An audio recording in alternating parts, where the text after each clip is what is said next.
Russia Ukraine যুদ্ধের শুরু থেকে ইউরোপের দেশগুলো নিজেদের নিরাপত্তা নিয়ে শঙ্কা প্রকাশ করে আসছিল। সম্প্রতি ইউরোপের কয়েকটি দেশের আকাশসীমায় রুশ ড্রোনের উপস্থিতির পর থেকে এই শঙ্কা আরও বেড়ে যায়। মস্কো বারবার দাবি করে আসছে তারা ইউরোপের সঙ্গে যুদ্ধে জড়াতে চায় না। স্থানীয় সময় মঙ্গলবার রুশ প্রেসিডেন্ট ভ্লাদিমির পুতিন আবারও একই দাবি করেন। তবে তিনি হুঁশিয়ারি দিয়ে বলেন, ইউরোপ যদি সরাসরি সংঘাতে যেতে চায় তাহলে রাশিয়া লড়াইয়ের জন্য প্রস্তুত রয়েছে। তিনি এও দাবি করেন যুক্তরাষ্ট্রের president Donald Trump Russia Ukraine যুদ্ধ বন্ধের যে প্রচেষ্টা চালাচ্ছেন তাতে বাধা দিচ্ছে ইউরোপের দেশগুলো।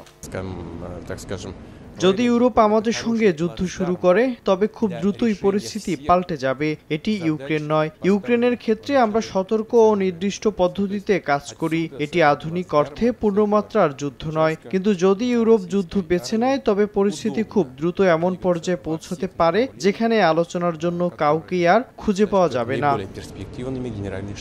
একই দিন রুশ প্রেসিডেন্ট কৃষ্ণ সাগরে রাশিয়ার দুটি ট্যাঙ্কারে সম্প্রতি নৌ ড্রোন হামলাকে জলদস্যুতা হিসেবে আখ্যা দিয়েছেন। তিনি হুঁশিয়ারি দিয়ে বলেন, জবাবে রাশিয়া ইউক্রেনীয় বন্দর ও জাহাজে হামলা আরও বাড়াবে। এমন বক্তব্যের কিছুক্ষণ পরে মার্কিন প্রেসিডেন্টের বিশেষ দূত স্টিভ উইটকফ ও জ্যারেড কুশনারের সঙ্গে যুদ্ধবন্ধের আলোচনায় বসেন তিনি। প্রায় 5 ঘন্টার এই আলোচনা ফলপ্রসূ হয়েছে বলে জানান পুতিনের উপদেষ্টারা। বলেন, যুক্তরাষ্ট্রের প্রস্তাবিত শান্তি পরিকল্পনার কিছু কিছু বিষয় নিয়ে সন্তুষ্ট নয় মস্কো।